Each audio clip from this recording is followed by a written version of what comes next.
Who let the dogs out? Who let the dogs out? Who was it, bro? Woof woof. Gus let him out, yeah. Gus let him out yet again. Good evening, ladies and gentlemen. Welcome to a low energy Back Yourself Podcast review. I'm struggling to see it. Because it's happened again, folks. The Bulldogs have won the comp for the 50th week in a row. The best team in the comp, who cares? I just want to introduce my brethren over here, Christopher, the Dogs ambassador himself, yet again wearing the dog scarf. Yeah, mate. Yeah, it's got good views. And this one particularly is salt in the wounds because it occurred against his team, the Parramatta Eels. No, I don't have any more teams. Why, bro? Because there's no point. Just support Panthers and Dogs. They're the grand finalists. Just support them. Who gives a fuck? Who cares? Well, grand finals are not won in June. No, they are now. But they are made in June, so I'll be booking my tickets to watch Panthers versus Bulldogs. I can't wait. It's going to be such a good game. They're the only two cunts. Full time. They're the only two cunts that have a go week in, week out in the sport. But do Penrith have a go every week? They don't even have a go. No, they have a go every week except when they play Warriors with no one. Or Melbourne. Anyway, Chris, how are you feeling, my friend? I don't want to talk about it next. All right, let's just go straight into the Friday night. Who played? Where? Oh, wow. I mean, truly hard to get your head around what occurred in the second half of this game. So the Dragons, I believe that a few of their Origin players wouldn't back up, but the way that New South Wales got blown off the park, it led them to be able to name Hunt and Sewer after only playing 50 minutes each, and Lomax, apparently now he'll bleed for Dragons after committing to Parramatta next year, which... I would actually is it too late to do a backflip? That's another debate for another day, but the Tigers go out to a 10-0 lead. They look like trailblazers on the field, and weight of possession and get them in the end. Despite going to halftime with a 14-12 lead, Dragons outscore the clock in the second half to outscore them 44-0. Yes, 0. Yes, 44. And Lomax by himself ends up covering the minus 10.5 spread because he outscores the Tigers 32-16. Chris, what was your opinion on the Dragons' massacre of the Tigers in this game? You know what's hilarious? The two teams, we call out every fucking team in this comp. Two teams have actually gone our direction out of the whole 17, and one of them being Tigers. I mean, my God. Honestly, first of all, shout out to Zarefos Brothers. Your team was in the 8 until the fuckwit Bulldogs decided to win. But your team played fucking amazing on Friday, and Tigers, I mean, you cunts. You know what was actually worse than the loss? What? Galvin's comment, the fact that he is in a chance of a release. He requested a release. That's actually worse. The fact that an 18-year-old that's played 6 games for you cunts has the audacity to go to you bums and be like, I want to request a release, not at the end of the season or at the end of the contract, right now. You know what? I don't want to put the jersey on one more time. You know what's actually demoralising? That the club CEO, whoever it is... he's like, nah, but I'm going to talk to his dad. No. Galvin doesn't even have an agent. He doesn't have someone that does all this for him. It says he's going to go reach out to his mum and dad to talk about it. This kid is 18 years old. He was in the HSC last year, and he knows this club is a fucking disaster. Yeah. That actually is worse than what you punts fucking put out. And on Friday night, it was pretty fucking bad. I mean, Sullivan, if you wear another NRL jersey again, now he's going to score a hat-trick next week. If you wear an NRL jersey ever again, honestly question Benji's coaching. You're a bit late to the party. No, but now he's going to score a hat-trick because I said it. I'm going to actually defend Tigers. For what? For showing up every week, training. Look, Tigers were not the worst performance of the round, and I'm going to get to who was. Titans. No, not even that. I know who it is. But Tigers, look, they didn't go out there and quit straight away. And in my life of watching footy, I can't remember the last game that finished with a possession discrepancy of 65-35 across 80 minutes. They tried. They defended for as long as they could. All those fucking sets Dragons had at the end of the first half, and Tigers still led at halftime. Carl Flanagan's disallowed try I thought was a bit dubious, but Tigers were alert enough to go and score immediately after through Seyfarth himself. So they were doing everything in their power to compete with the garbage that they name on a weekly basis. And, I mean, to come back after a bye, and I said it in the preview, and be worse as a 17, like, is hard to wrap your head around. But that second half performance was just an avalanche of possession for a team that's playing good footy, committed footy.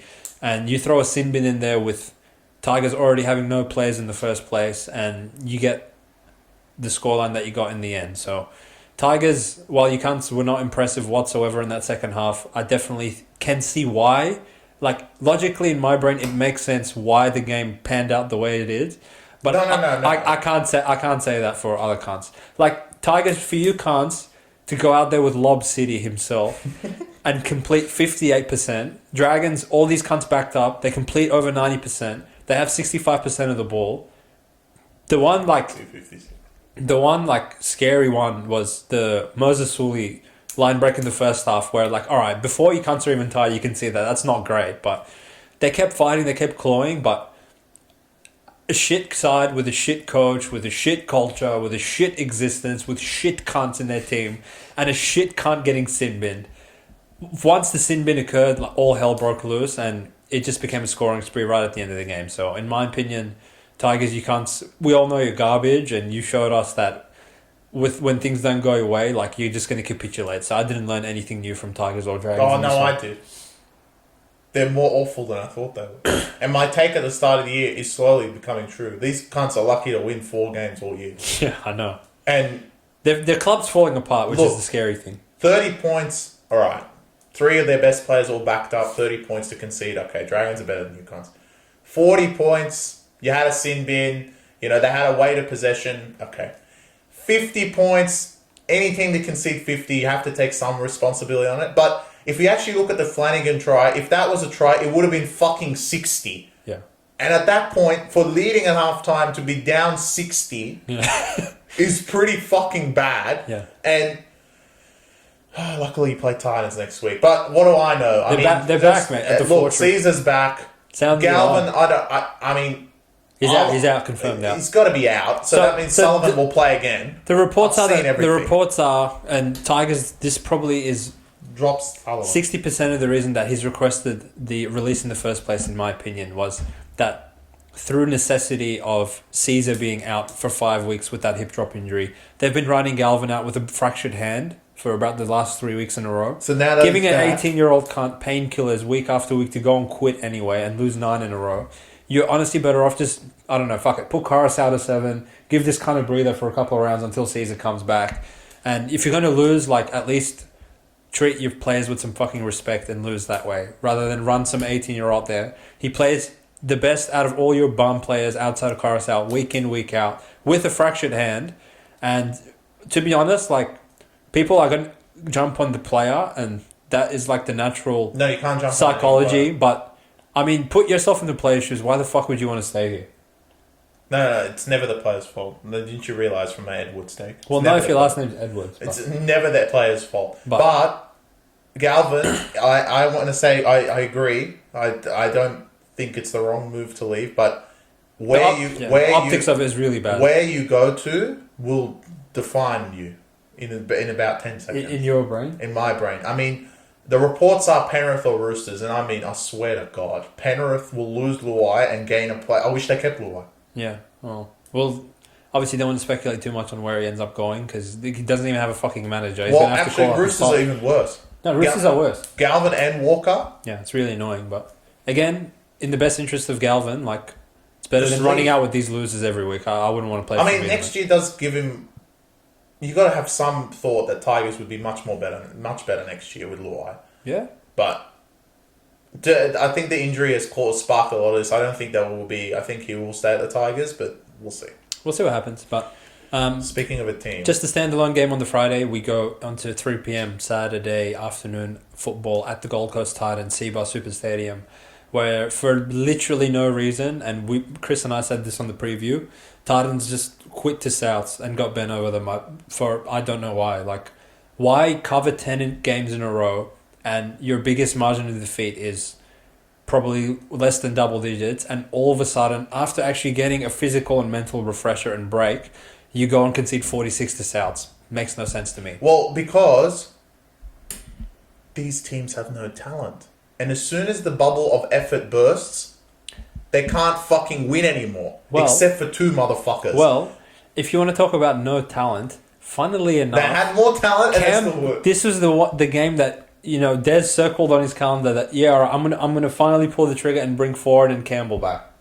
So, to your no talent point, I don't even think you can argue that. Look, what do I know anymore? What's the point?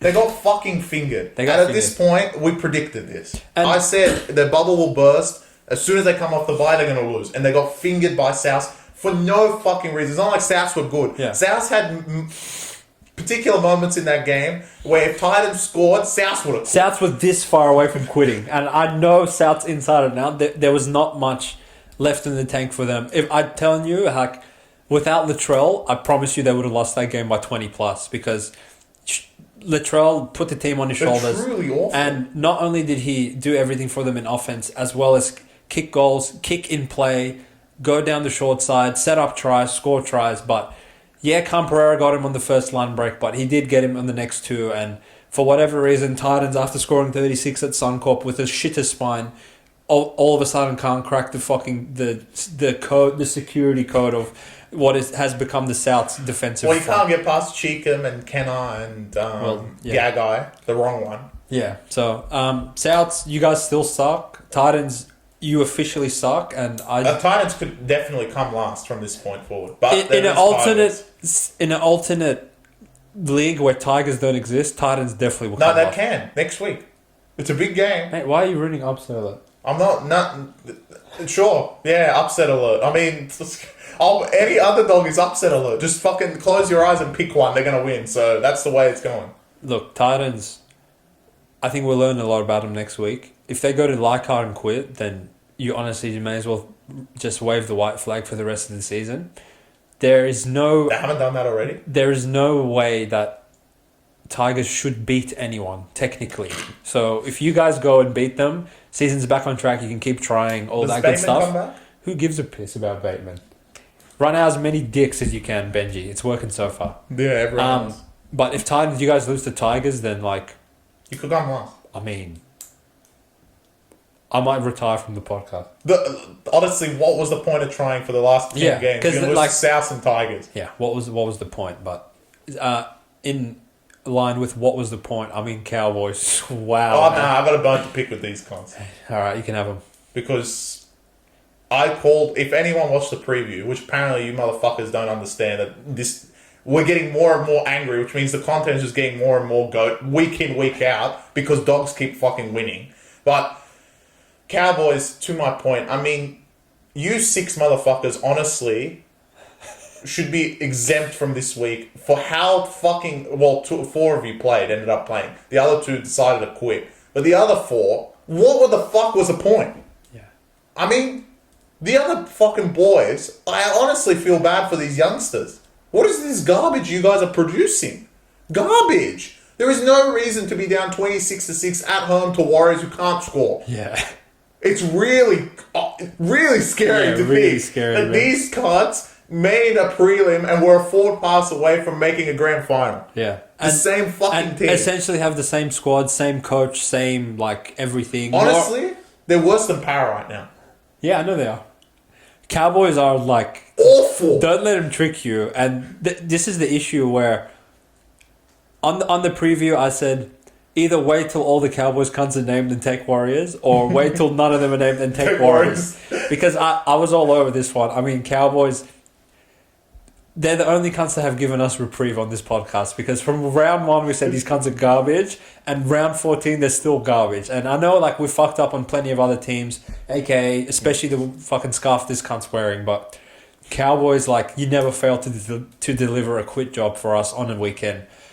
And this is why I was so infuriated after the Roosters game, because there's literally no reason for Roosters to lose to these cunts, but in hindsight, maybe a couple fresh faces that brought a different attitude into the game, because the commitment that those cunts showed, randomly getting picked for one round, you can go and pick out any Cowboys game of the whole season where all their Origin players have played, and they have not lived up to that amount of commitment in any of these games. The only games they win is when they have a bunch of possession at the start of the game, get out to a 20-point lead, and then the other team quits. Or Fatala Mariner drops it.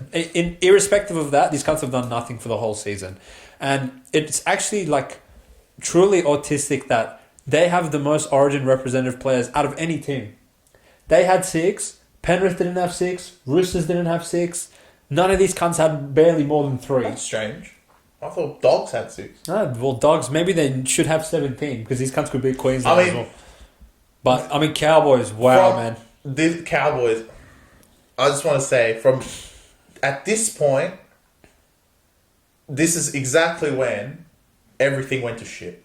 From this game going forward. For what? For fucking us, basically. For the season. Oh, no. Yeah, right, yeah. From this game going forward, everything messed up. Yeah. Because at this point, we're fucking doing handstands, thinking we're gangsters, because Rabbitohs and Warriors had won, and Cowboys just shit the bed, as per usual. Purdue, fucking get him out there. He's better than Val, apparently, for a Cowboys jersey. But I don't want to say too much about Cowboys because my point comes later when we talk about the 2 scumbags that ended the round. Yeah. Because everything revolves around them, apparently. And that's where my point comes. So, Cowboys, you cunts are garbage. Thank you for continuing being garbage. Yeah. And hopefully you lose to Raiders as well next week and you cunts never fucking even have the side of making the 8. Agreed. And just to touch quickly on Warriors, made a big difference to have all their players back. They looked in complete control of this game from start to finish. Cowboys started the game, gave up an error and a penalty and never looked back. Warriors took the lead at 6-0, never relinquished that at any point of the game. And, to be honest, just completely dominated them in every facet of the game. Even in Shauna, you guys were fantastic. Yeah, they had Tamara Martin and and big, huge game next week. The SJ should return. I think Turaj Shek also comes back. Fuck yeah, I'm keen for that. Man. Back at New Zealand, and you're playing the Melbourne Storm, which I'm sure you don't have too many. You remember exactly what happened not too many weeks ago. They're going to have a target sign on Xavier Coates, man. They might. Let's see who gets the best of that, because I think Pappy does return as well. So it's going to be an absolute blockbuster next Saturday. But the Warriors 3 in a row playing fantastic. And speaking of teams that got the best of us, the Broncos, mate, they truly let us down on Saturday night. I know. I said that I did not see. I saw Warriors dominating Cowboys for 80 minutes straight. I did not see the Sharks dominating for Broncos for 80 minutes straight. And don't let the scoreline fool you. When Broncos were up 12-4, they led purely due to horse shit. And one great play from Billy Walters to Patrick Carrigan. Outside of that, Brisbane had nothing all night. Physically completely dominated for the entire game. Sharks essentially took the blueprint from Melbourne to Suncorp. No Hines, no worries apparently. Teams play better without Hines. And the forwards, once the bench actually got onto the field, through, again, I still don't know that Brazilian guy's name, Ta'opao. Yeah. And Royce Hunt, literally looked like Spencer Leniu in Origin ×2, because if ever there was someone that deserved man of the match for 25 minutes of work in one night, it was Royce Hunt. And once the Sharks turned the pressure cooker up on Broncos, it was actually quite strange to see them implode the way they did.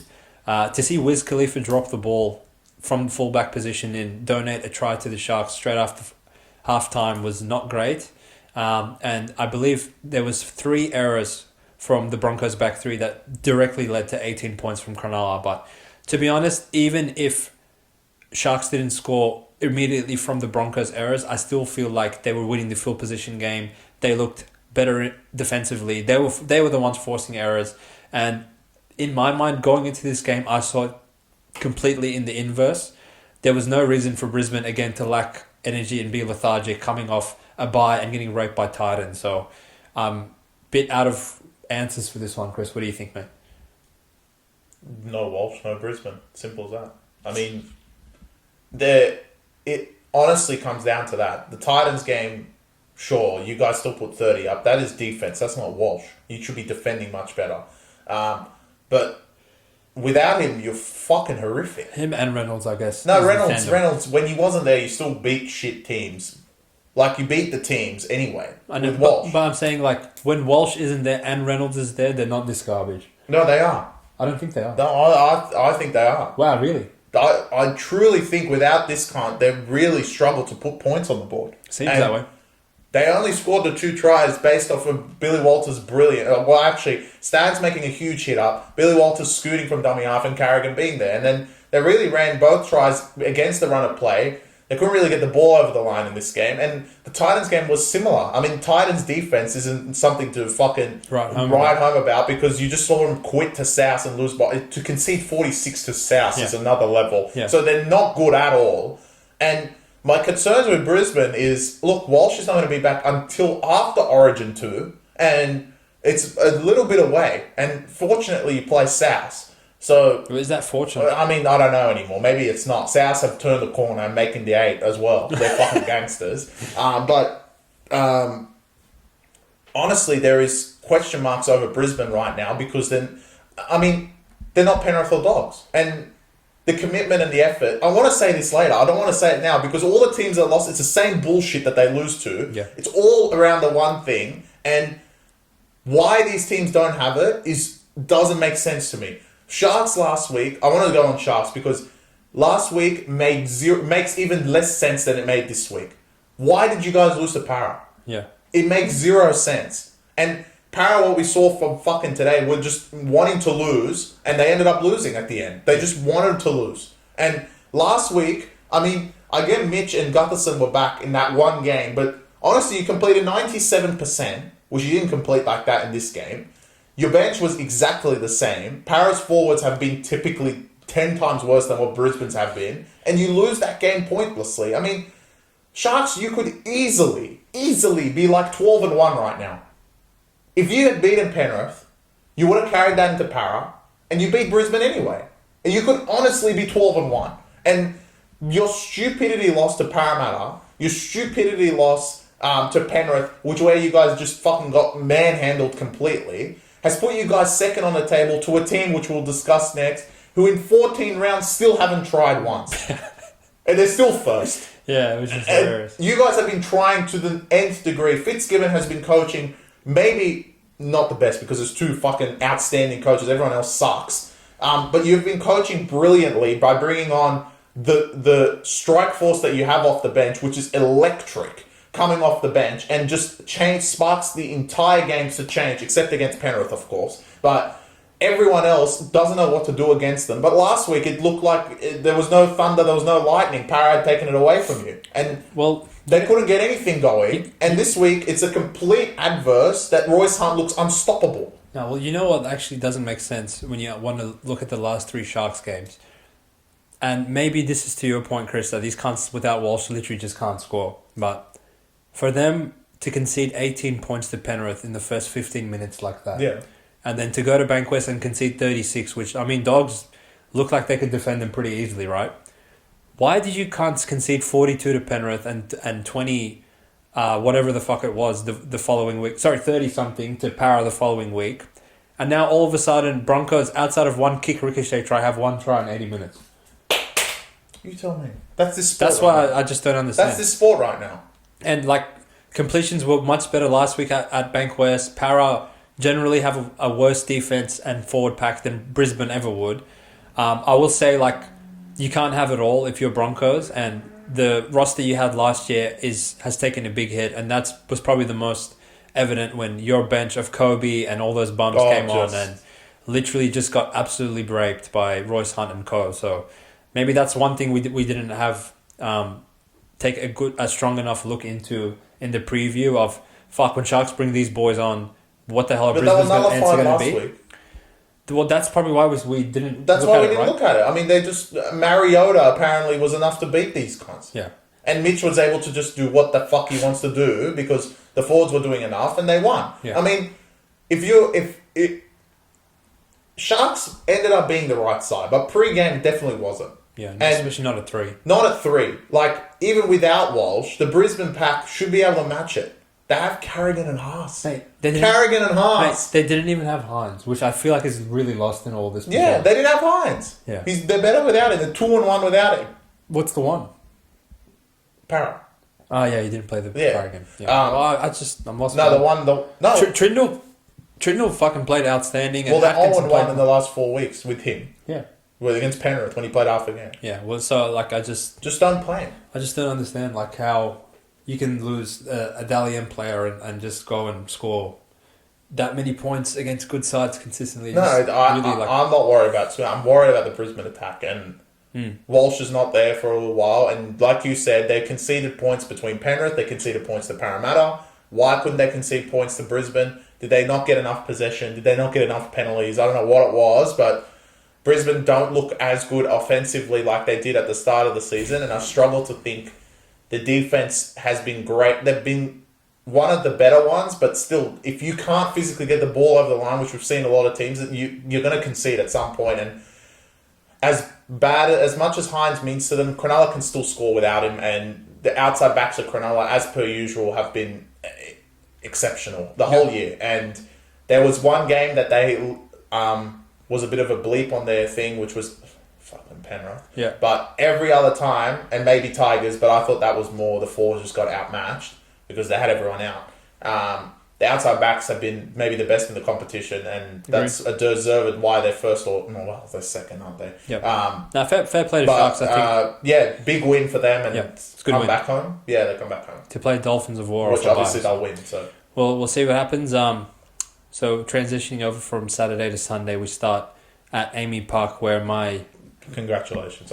Thanks, bro. My under duress is back in the winner's circle thanks to Knights of fucking War. But I actually was at my niece's first birthday, so thankfully I didn't have to sit through Knights, scoring 26 after scoring 2 the previous week to Dog. So, Chris, what were your thoughts on this one, my friend? Last week? This is the start of this garbage. That one week they show up, one week they don't. Yeah. Why did it, coming off a bye, you look more lethargic than when you didn't come off a bye? What's the point of the bye? For you to lose and then fire up the week after it. It's literally an automatic loss when you come off a bye. And,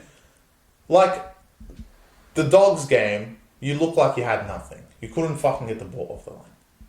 This week, the holes were just appearing. Gagai turns into the Latrell Mitchell. Yeah. He's killing Remus Smith, where last week he can't kill fucking Jerry, and all of a sudden everything starts to go into play, and Leo Thompson walks through the middle of the field against the Kamikamifa and Nelson. Don't worry about them. You can't get through Bailey Haywood. Yeah. And where was this last week? This is the beginning of the crap that begins to start in terms of what the other 14... No, because Knights are not part of it. The other 15 teams outside of Penrith, the Dogs, are actually doing in these games, in between weeks. I actually want to question what they do. Do they train? Do they just rock up one week? This is what literally... I don't want to say this is the sport right now, but you can click this. This is exactly what the sport feels like. The team wins. They go out drinking. The next week they lose. Yep.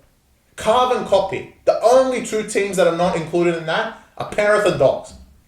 Yep. Everyone else does the same garbage. I'll put Sharks in there as well. Sharks, they won the comp against Roosters and went drinking in Magic Round and came back and fucking got raped. Yeah, but they had won a lot in a row by then. Sure, so fair you enough. can add Sharks in there, half a team, because they didn't beat Penrith and they didn't look like beating Penrith at all. So these other teams, Melbourne included, like we said, they're first and they haven't tried for a second. Yeah. There has not been one game I've been like, holy shit, Melbourne, what the fuck? Even when they beat Souths were more garbage than Melbourne were good. Yeah, agreed. When they beat Para more garbage than Melbourne were good. And that's pretty much been the gist of the round. But these teams, outside of the 5 best teams in the comp, honestly, win a game, go drink, go out, probably fucking go have some drugs as well, fuck it.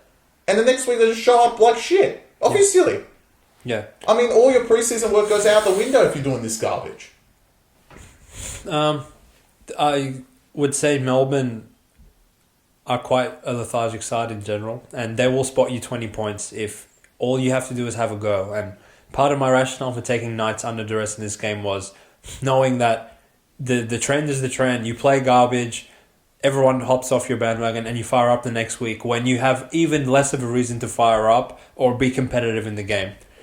If they had lost to Dogs by 8 and lost to Melbourne by 40, that would be logical of oh fuck, okay, they had a crack against Dogs, just fell short, and now they have to take the show on the road in Melbourne, who are coming off a bye, blah blah blah, and they get killed. But if you had told me in the game that Melbourne go up 34-16 and then they get a bit lackadaisical and they don't put their foot on the gas and Knights end up with 26 points, I'd be like, yeah, that sounds like Melbourne to me.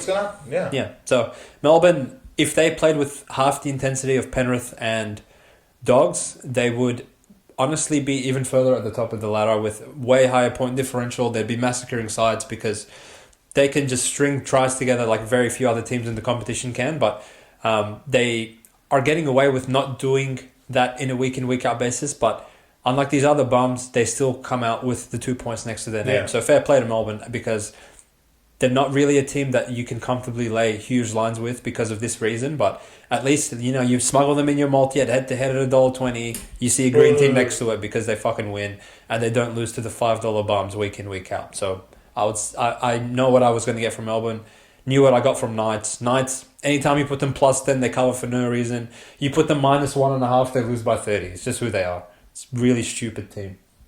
They all are.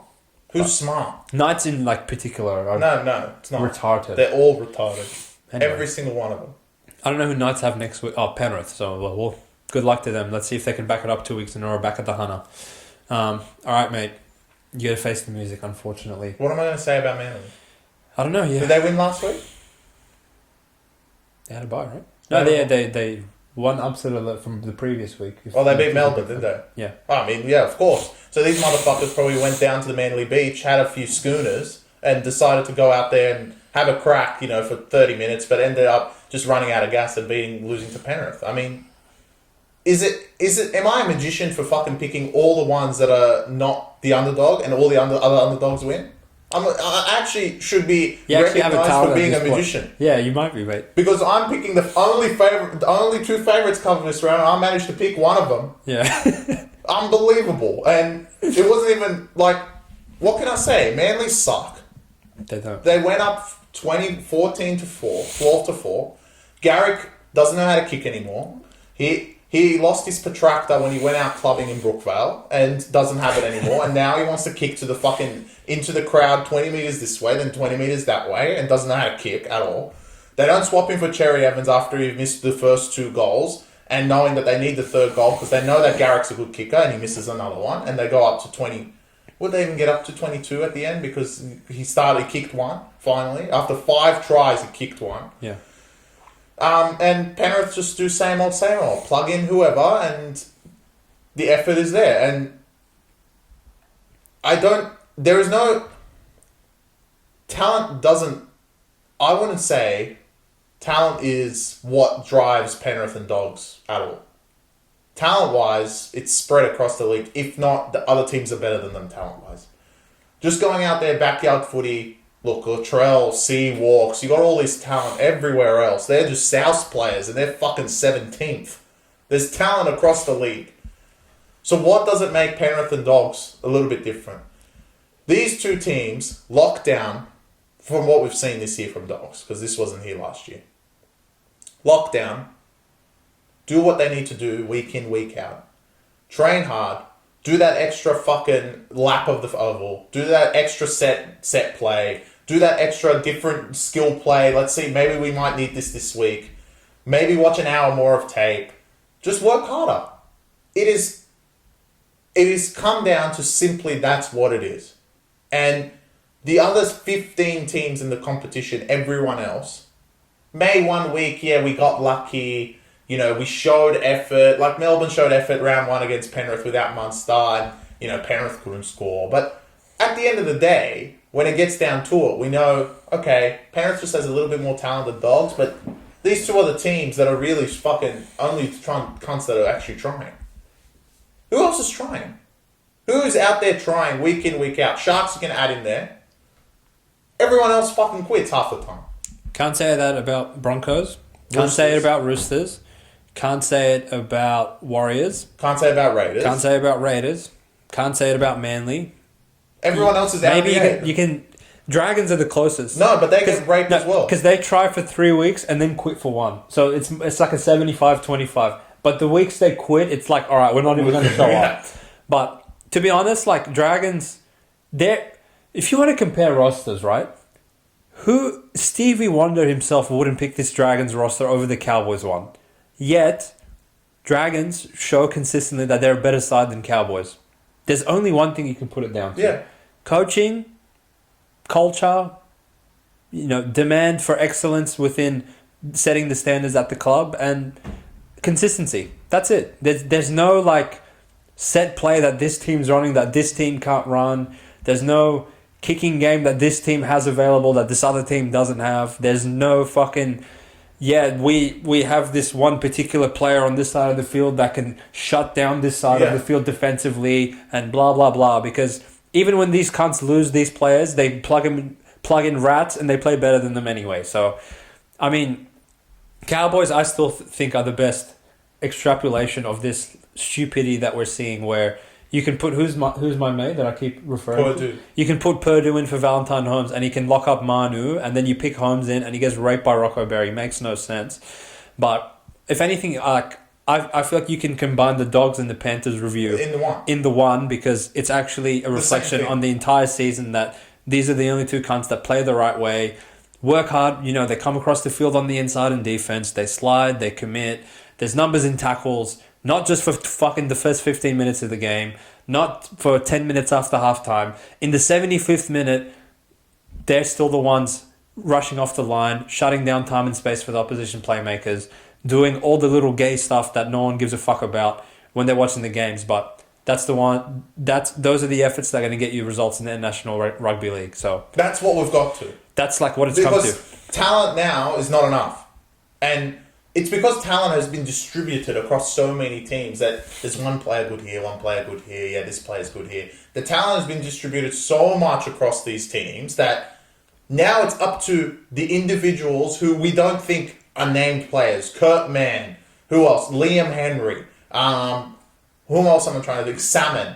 These players that skill-wise we know they're shit. We literally laughed at Salmon when Dogs signed him. And I would still laugh at him because if you were to take Salmon out and put him in Tigers, he would be horrific. Yeah. And I'll confidently say that. But as a team, they play as a team, they train as a team, which I'm sure, well, we don't know about Tigers, do they train? But most of them train as a team. They work hard for each other. They run that extra mile. They do that extra video. They're probably going to sleep, looking at the tape for next week, being like, okay, we fucked up here. Let's make sure we do this correctly. I'm going to tell Tracy to do this and tell us to go this side because against them, they're good on this side. Like, is that not your fucking job to do that? I mean, the other 15 teams, this is a call out for all other 15 teams. Wake the fuck up. Penrith and Dogs do not have the talent that half of you 15 teams do have, but they look like the best teams in the fucking competition. For what reason? You guys need to do your jobs outside of just fucking playing on Friday night and then going to the piss, going to the Bella Vista Hotel straight after the game, being like, yeah, we fucking beat Sharks, i.e. Parramatta players, and the week after, show nothing you did before. If you played half of the commitment you played against Sharks, you would have beaten Dogs. Moses would have fucking tore you got them apart like you did to Sharks. Sharks completed at 97%, and he still won by 12. So what the fuck are you guys doing week in, week out? Is it the in-between weeks? Is it the weeks you win? Literally, it's the weeks you win. You win, you go on the piss, you come back and you lose. And then the coach comes to you and says, what the fuck did you guys do this week? Oh, well, coach, I had an extra day off. I went down to Castle Towers and had a fucking shop, with me wife. And then I had the day off. And now I'm fucking coming back to play Dogs. Yeah, I'm going to fucking... we're going to beat them anyway. It's just Dogs. And they just lose to them. But, I feel like there's tiers of where the shit cunts lie, right?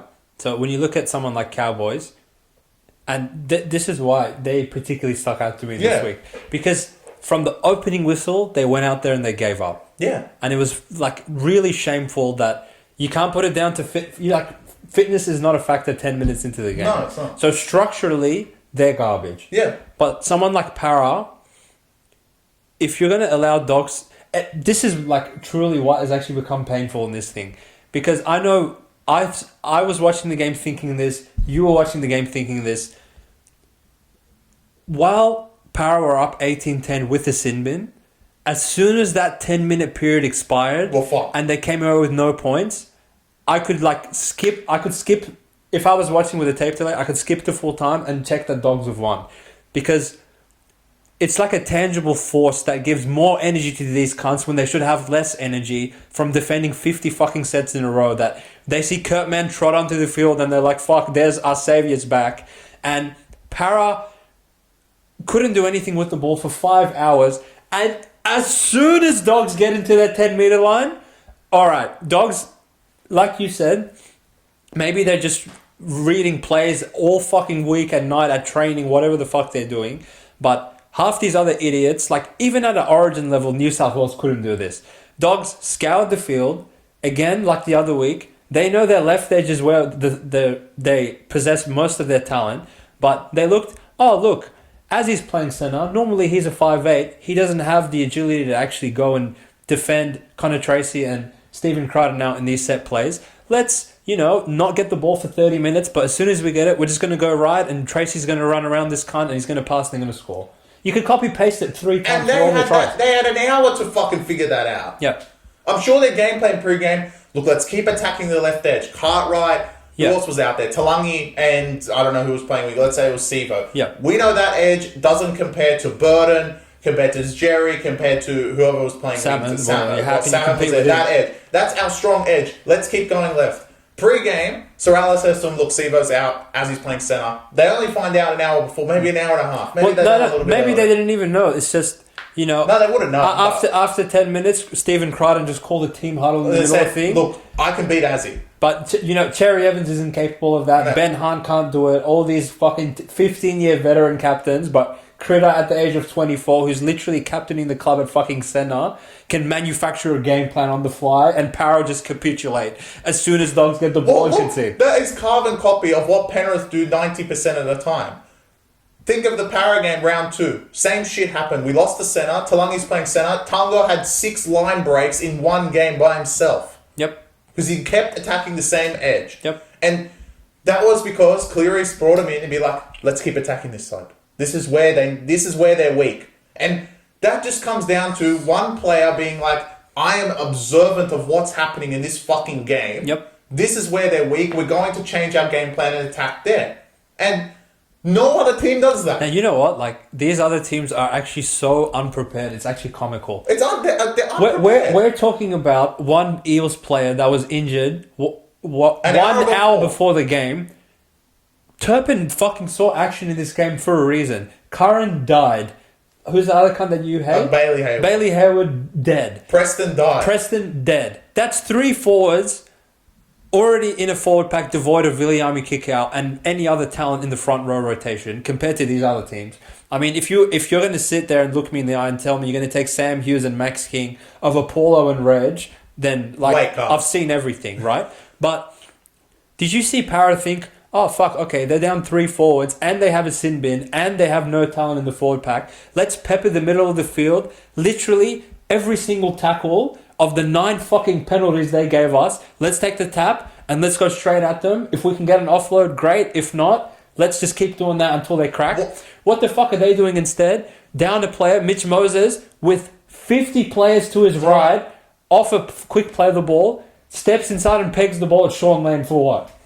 Unbelievable how incompetent some of these cunts are. And we have to sit there tipping these bums, putting money on these bums, and watching them perform like this when, like, Matt Burton's kicking 40-20s like he's JT, and Mitch Moses can't fucking run a bath, let alone score against Dogs with 12 players. It truly baffles me. Well, it's just unprepared. They're not ready for a particular scenario. The game plan on Tuesday, like I said, Parramatta goes through the middle, starts offloading the ball. They have small forwards. They don't have big forwards, tall forwards like Reg and Lane. And what did you guys do in that first half? 7 offloads. You led 12-10. And then they go down a man. You're leading 18-10. And then you go away from what the fuck you're doing. It makes no sense. Incredible. And Dogs get let back in the game. I know this is a mismatch of Dogs and Penrith. But at the moment, they're fucking playing the same. So they're all doing the right things in terms of just take out everything that you know from the sport and logically look at it. Critter on Azzy. Is that not a point that easy you can money. be like, easy money? Yep. Like, I don't have to be a rocket scientist to figure that out. And what could Para do about it? They had 4 bench forwards. All they could do is really put Penasini on the other side. But then Azzy doesn't go away. The left side is Dog's stronger side. So Trent Barrett couldn't move Azzy. He had to stay there. So for 80 minutes, he had to defend there. And Dogs went at him for 80 minutes. He conceded on that edge, 3 of the 4 tries. Yep. And it was all because Azzy was at centre, and they identified it within 10 minutes. They may not have known pre-game. I don't know. I don't know the players, but if they know what the other team's on about, but they might not have. Knowing Dogs, they would zone out and be like, we're going to fucking figure it out in the game anyway. Sorrello, this is our game plan. We're going to go out there and go on the left. Sorrello makes one call, or, like you said, Critter makes one call. It's like, I'm going to give fucking Azzy a bar. Keep giving me the ball. Yep. And it's as simple as that. But the simple looks complicated because there's only a handful of teams doing it. There's 2. Yeah. There's only 2 that are like sticking with what is working. So, like, why didn't Penrith... Would you trust Roosters to do that? No. That Roosters would just be like, yeah, fuck it, let's just offload in the middle of the field and drop it 20 times against Cowboys. That's what they would have done. I mean, even the Melbourne game, you can go back to the Melbourne game. Dylan Lucas playing centre. You telling me one of you motherfucking centres couldn't give him a bath? Yeah. Or even just like let Jerome Hughes cook that whole side of the field. But why? Why is that not the game plan? But in reverse, Dylan Lucas ends up being the cunt that scores 2 tries against Melbourne. So like, correct. How do you concede that to him? I've seen everything. You can actually put Sharks. Fitzgibbon gets this much, like they're half a team right now. Because what we didn't identify and what actually happened in the game is the Brisbane game was their bench forwards suck. We're bringing on the Brazilian guy. I forget his name. Yeah, Royce Hunt. We're gonna fucking give him the ball. 2 tackles are set and just let him run straight through the middle. And that's what blew the game open. Yep, 100%. It is simple coaching. Find the mismatch and win the game. And what like impresses me with those 3 teams, Penrith, Dogs, Sharks, if they do it for 15 minutes and they're still behind in the game, maybe on the scoreboard, they keep doing it. They keep doing it. Sharks at 12-4 could have done like what Roosters would do and just start fucking trying to go around Brisbane and fuck it up and cause errors. But they're like, no, we think we prepared the whole week to play this style of game. We're going to stick with it. Once our bench gets on, it's going to be a different ball game. And what do you know? Broncos end up not scoring again after the 25th minute or something. Correct. And Sharks absolutely steamroll them to end the game. So, I mean, really, like, I don't know if there's just not that many good coaches in the NRL, or maybe these cunts just like their head's not in the game this season. I've never seen a season where the 4 most talented teams aren't in the top 4 like this. Well, all of them aren't, right? Maybe, like you said, talent spread around, so talent alone doesn't win you games like it used to, but... No, well, look, you look at Roosters, they're not in the 8. They're probably the most talented team in the comp. Yeah, agreed.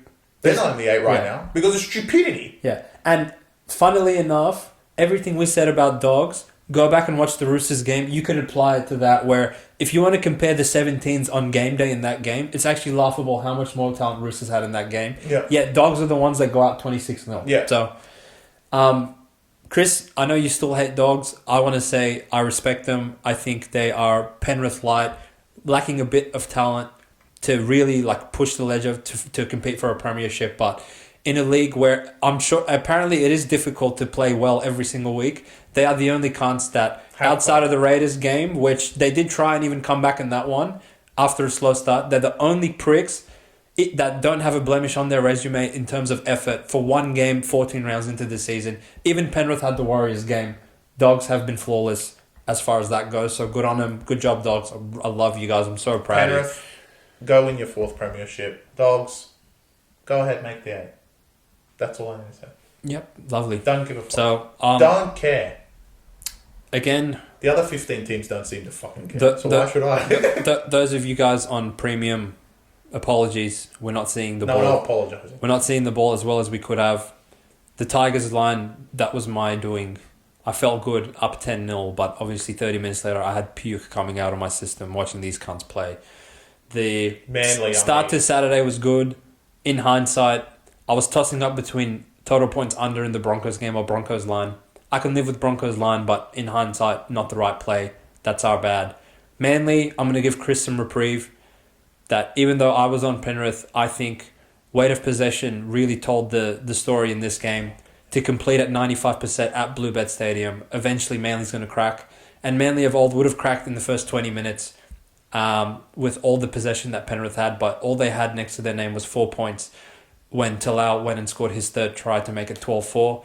Manly battled, but Penrith, they really just upped the ante on them, and Manly couldn't quite go with them, and I feel like they really let themselves down with some stupid errors at the wrong time of the game and 6 agains and penalties when it just wasn't required. Hamoli obviously going down isn't going to be talked about, but if I was on Manly, I would be pretty pissed that he does his calf 20 minutes into the game and I have to see Corey go out there. That truly hurts me. He seems okay, so he's going to play next week, which is really good for me. The boys on the plays from Saturday, early in the day, South's easy win, Warriors easy win. It's good to win those ones without much stress, but Knights would have truly hurt you guys, and the one that probably hurts the worst is the Eels one, seeing Dogs come back down 8 points with about 10 minutes to go after the sin bin. Really, Para should have got that done, and I don't even have the energy to nuke Para the way I think they deserve to be nuked. I'm just fucking off them. I don't even want to look at them. No, I'm off every 15 other teams outside of Dogs and Penrith. Yeah, agree. And Sharks. So, Sharks 14. We're about halfway through the season now, and we're going to see which cunts start waking up towards the back end of the season. I want to put an asterisk next to Warriors because they seem like they're going back to what was working for them last season.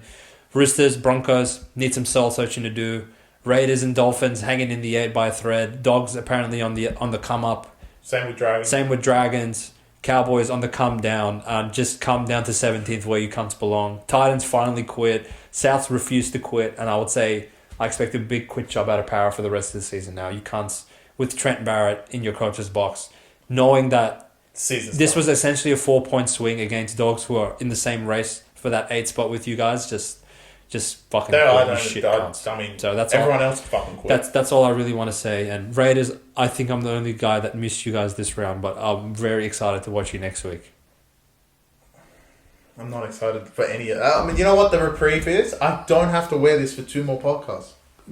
Enjoy your well-deserved bye, Bulldogs, and What if they come off the bye lethargic? Then they already have. But they played Tigers, who weren't capable of taking advantage of it. What do they do after bye? Anyway, appreciate the support as always, guys. If you tuned in for this long, thank you for your support, and we will see you for the preview of round 15, 48 hours from now. Peace.